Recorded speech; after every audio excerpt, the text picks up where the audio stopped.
He was halfway to mounting his horse when he heard it, soft, almost broken, carried on the evening wind. "My mom's alone. Please don't leave her." The cowboy froze in his tracks. For a man who had faced outlaws and storms, it was strange that the thing stopping him now was the quiet plea of a young woman. Before I continue, tell me in the comments which country you're watching from. I love seeing how far these stories reach. And if you enjoy tales like this one, make sure you subscribe so you don't miss tomorrow's video. Her name was Anna. She stood in front of the small general store in Coyote Wells, clutching a bundle of supplies as if it were her last defense against the world. The sun was setting behind the mesas, throwing long shadows across the desert floor. John Mercer, the cowboy who had been ready to ride on, studied her face. She was barely grown, but carried the weight of someone twice her years. "My mama's not well," she added, eyes darting away as though ashamed to ask. "It's just us now." John had no plans to stay in Coyote Wells. He had miles to cover and a past that always seemed a step behind him. But something in her voice, the way it cracked with both fear and determination, anchored his boots to the ground. That evening he followed Anna down a dusty lane to a small homestead at the edge of town.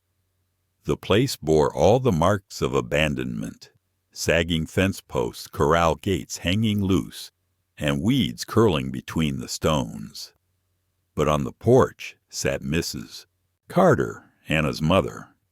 She looked no older than her mid-30s, though grief had carved deeper lines into her face than time should allow. John tipped his hat. "Ma'am."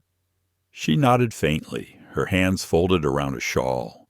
The silence stretched, filled only by the rustle of mesquite and the distant cry of a coyote waking with the night.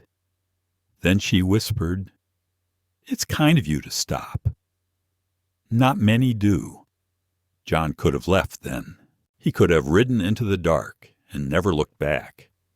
But the image of two women trying to keep a ranch alive on their own settled heavy on him. Against his own better judgment, he spread his bedroll on the porch that night. Morning found him mending fence posts, driving them deep into the hard desert ground, while Anna carried buckets of water from the well.